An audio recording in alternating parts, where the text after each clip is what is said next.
Hello friends, तो आज हम देखते हैं कि गीता के अनोखे प्रश्न सीरीज के पार्ट नंबर 4 में एक अनोखा क्वेश्चन है। वो क्वेश्चन ये है कि जो भगवान कृष्ण विराट स्वरूप दिखाते हैं अर्जुन को, वो विराट स्वरूप क्या होता है आखिर, और चतुर्भुज रूप वो क्या होता है? क्या वो परमात्मा होते हैं? क्या परमात्मा का दर्शन कोई कर सकता है?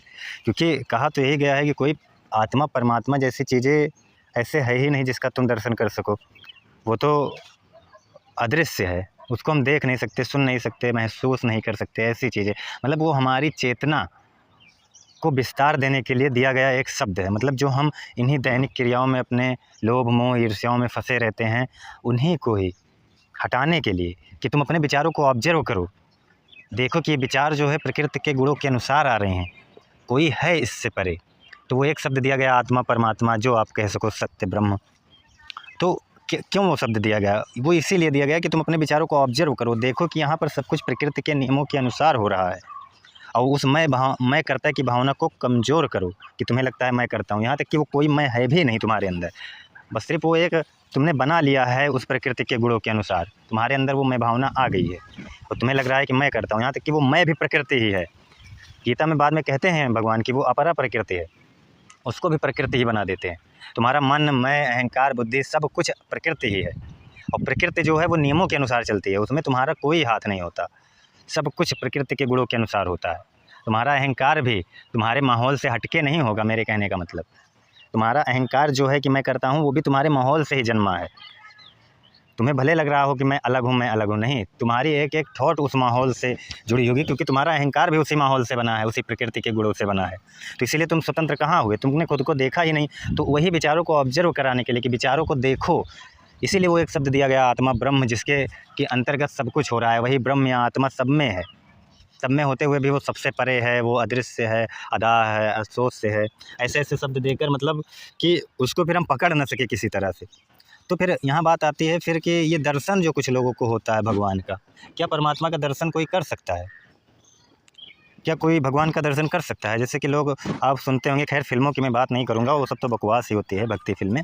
लेकिन जैसे लोगों जो भक्ति मार्ग वाले होते हैं, वो बहुत इमोशनली अटैच्ड होते हैं। तो उनको जो है कुछ तो इतना इमोशनली वो होते हैं कि मूर्ति के सामने रोते धोते सब हैं, और रोते भी हैं, और उनको स्वप्न में भगवान जी आ जाते हैं, उनको स्वप्न में दर्शन देते हैं, या कभी कहीं दर्शन देते हैं। ऐसी ऐसी घटनाएं बहुत सुनने को मिलती हैं। तो क्या मतलब, क्या सच में भगवान उनको दर्शन देते हैं? और भगवान दर्शन किसी को कैसे दे सकते हैं आखिर? ये भी तो यहाँ पर बात हुई, परमात्मा कैसे दर्शन दे सकता है? यदि तुम भक्ति मार्ग के हो, मैं मान रहा हूँ, भक्ति मार्ग का भी मतलब वही होता है कि तुम्हारे अहंकार का ना होना, तुम्हारे अहंकार का उस मूर्ति के प्रति, उस परमात्मा के प्रति समर्पित हो जाना। उस मूर्ति या परमात्मा के प्रति तुम्हारे अहंकार का समर्पित हो जाना ही भक्ति मार्ग है। तो भक्ति मार्ग, कर्म योग, ये सभी चीज़ें कुछ अलग नहीं है, सभी एक ही हैं। तुम्हारे अहंकार को ये समझाने के लिए कि वो भी प्रकृति का ही हिस्सा है, तुम्हारा एक एक थॉट अहंकार का जो है प्रकृति का हिस्सा है, यही बताने के लिए वो सभी चीज़ें दी गई है, आत्मा ब्रह्म सत्य परमात्मा, ये सभी चीज़ें। तो भक्ति मार्ग कुछ अलग नहीं होता, लेकिन लोग भक्ति मार्ग मतलब प्रेम मार्ग। तो कुछ लोग इतना इमोशनली अटैच्ड हो जाते हैं कि वो उनको भगवान के दर्शन होते हैं, ये वो तमाम तरह की। तो इसका खैर हमने एग्जांपल किसी वीडियो में बताया था कि रामकृष्ण परमहंस के साथ भी ऐसा ही होता था कि वो जब भक्ति के लिए ध्यान में जाते थे तो उनको काली माता जी के दर्शन होने लगते थे। इसी वजह से उनको शायद उनका अहंकार जो था, द्वैत की भावना नहीं ख़त्म हो रही थी, और जब तक ये द्वैत की भावना नहीं ख़त्म होगी तब तक, क्योंकि वो मूर्ति जो उनके सामने प्रकट होती थी काली माता की, वो उनके मन के द्वारा बनाई गई कल्पना रहती थी। तो उनके जो गुरु थे तोताराम, अब ऐसे ही कुछ नाम है, हमने सुना है, उन्होंने कहा कि इस बार यदि तुम्हें माता जी के दर्शन हो तो उनको तलवार से काट देना। तो उन्होंने कहा कि मैं माँ को कैसे काट सकता हूँ? तो उन्होंने कहा नहीं, आपको ये करना पड़ेगा। तो उन्होंने जब दूसरी बार, मतलब कई बार ऐसा हुआ, तो जब ध्यान किया तो फिर जब काली माता आई उनके ध्यान में, मतलब उनके मन के द्वारा बनाई गई वो कल्पना ही थी, तो वो जैसे आई फिर उन्होंने बहुत हिम्मत करके उस चित्र को काटा, उस इमेज को। तो उनको उसी वक्त ज्ञान की प्राप्ति होगी, मतलब उसी वक्त उनका अहंकार ख़त्म हो गया कि ये तो मेरे अहंकार द्वारा बनाया गया ही इमेज था। तो वही बातें मैं कह रहा हूँ, ऐसे ही जितने भी भक्ति मार्ग के होंगे वो खुद ही इमेज बना लिए होते हैं, और खुद ही अपने मन के द्वारा बनाए गए इमेजों में ही उलझे रह जाते हैं। तो परमात्मा का दर्शन क्या हो सकता है? परमात्मा का दर्शन कैसे होगा आपको? आपका अहंकार ना हो तो सब कुछ परमात्मा ही है। परमात्मा का दर्शन नहीं करना है, वो तो हर जगह है। अब तुम्हें कहीं पर्सनल जगह पर तुम्हें परमात्मा का दर्शन या भगवान का दर्शन हो रहा है तो तुम्हारे अंदर अहंकार है, फिर तुम्हारा वो परमात्मा का दर्शन नहीं हो रहा है तुम्हें।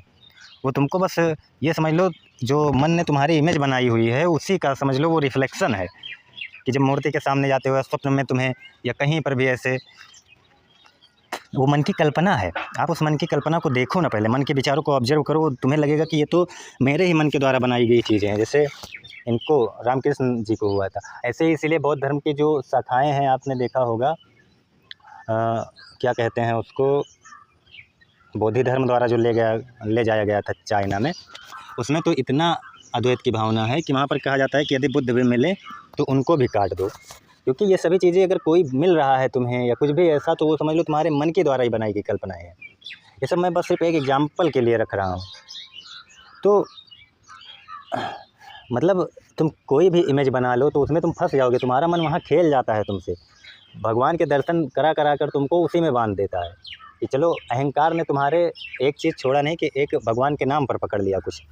तो भगवान का दर्शन होना ये क्या है कि भगवान का दर्शन, परमात्मा का दर्शन कैसे हो सकता है तुम्हें? परमात्मा तो हर जगह है, वही सब कुछ है, तुम खुद वही हो। अपने अहंकार को तो हटाओ, कम से कम अपने अहंकार को हटाओ पहले। तो ये जो मतलब आप सुनते होंगे कि किसी को भगवान का दर्शन हो रहा है या सपने में आ रहा है, ये सब तुम्हारे मन के द्वारा गढ़ी गई कल्पनाएँ हैं। कहीं कोई भगवान नहीं है जो तुम्हें दर्शन देगा। अपना अहंकार हटाओ और देखो यहाँ प्रकृति बस सब कुछ हो रहा है। तुम्हारा अहंकार भी तुम्हारे माहौल से जन्मा हुआ है, तुम कुछ नहीं हो, कुछ नहीं हो तुम। और यहाँ सब कार्य कारण नियम से चल रहा है, कॉज इफेक्ट रूल से। यही बातें मैं हर वीडियो में बताता हूँ। तो हमारा जो मेन क्वेश्चन था, खैर उस पर आते हैं कि जो चतुर्भुज रूप भगवान कृष्ण ने दिखाया था वो क्या था फिर?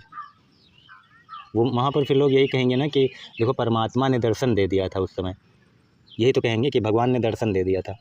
ऐसा कुछ नहीं है। चतुर्भुज रूप का मतलब क्या हुआ था कि इसमें जैसे हम समझ सकते हैं कि भक्ति परंपरा का जो अर्थ होगा इसमें वो यही होगा कि जैसे अर्जुन ने सचमुच भगवान का दिव्य रूप देखा, गीता के अनुसार जो भक्ति मार्ग वाले रहेंगे वो कहेंगे।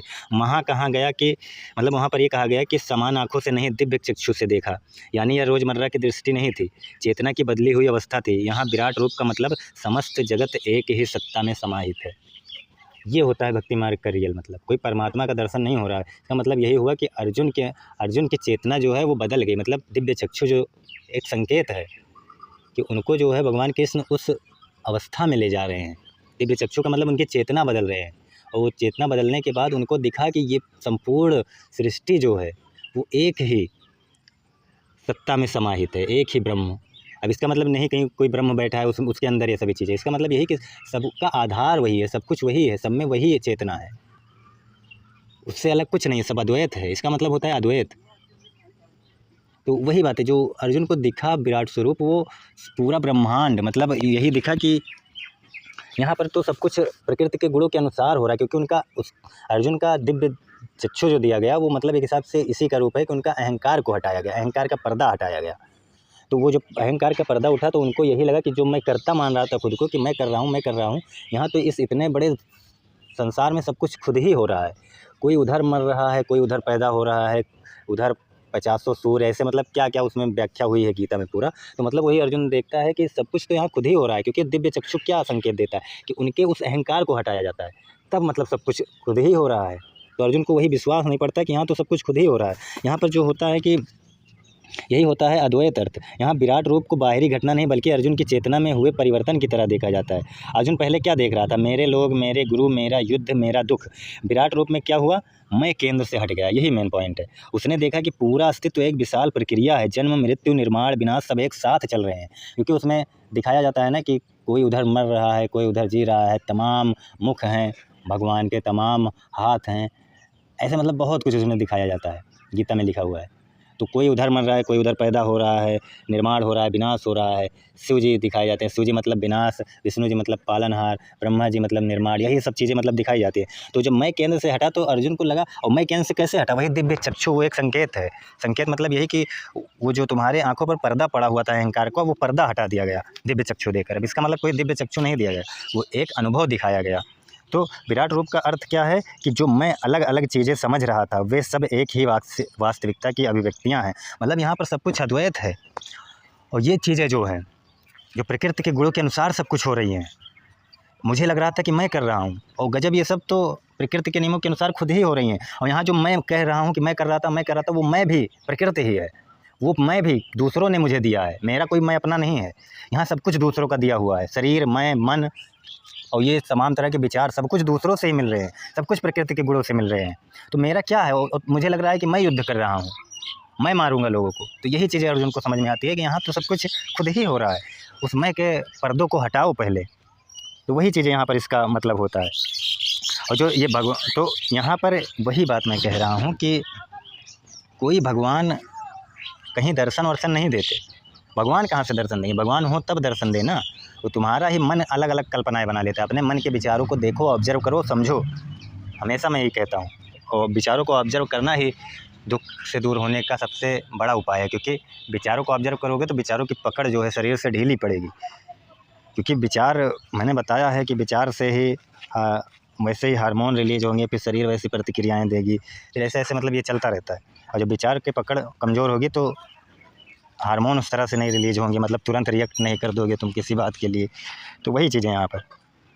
तो यहाँ पर जो है कि भगवान दिखना वो सच में मन की कल्पना है। और इसमें कई आधुनिक विचारक यही कहते हैं कि मन गहरे सत्य को सीधे नहीं पकड़ सकता, इसलिए वह प्रतीकों में व्यक्त करता है। वही बातें यहाँ पर।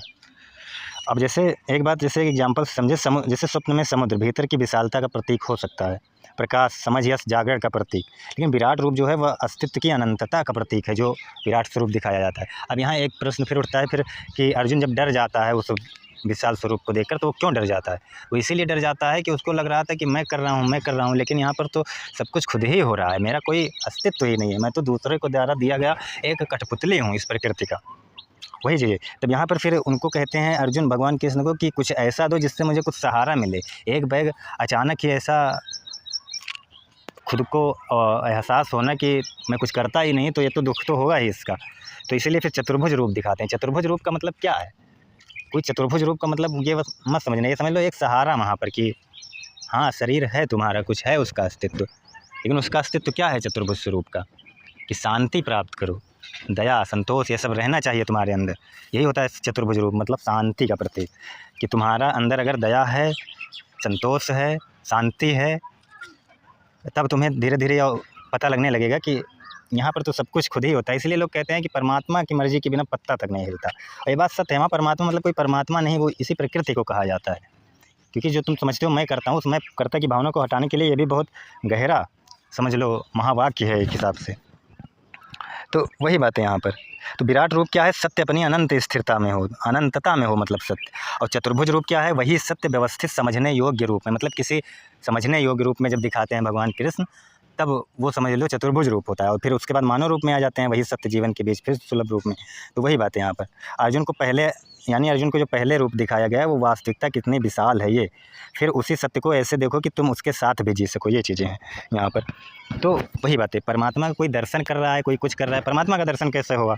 परमात्मा तो तुम्हारा ही अहंकार ना हो जहाँ सब कुछ परमात्मा ही है, तुम खुद ही वही हो, ये सब प्रकृति है। यहाँ पर एक क्वेश्चन फिर ये उठता है कि कभी कभी मैं प्रकृति कह रहा हूँ, कभी कभी कह रहा हूँ परमात्मा। अहंकार ना हो तो ये प्रकृति क्या परमात्मा बन जाती है?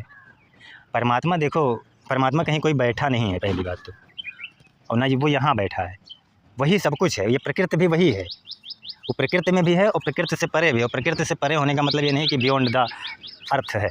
इसका मतलब ये है कि तुम्हारा अहंकार जहाँ नहीं है वहीं परमात्मा है। तुम्हारी वो मैं भावना ना हो, बस जागरूकता के साथ जीना ही परमात्मा है। अब कुछ लोग कहेंगे जैसे जानवरों में तो मैं भावना नहीं होती, तो वही मैं कह रहा हूँ उन्हें जागरूकता भी नहीं होती।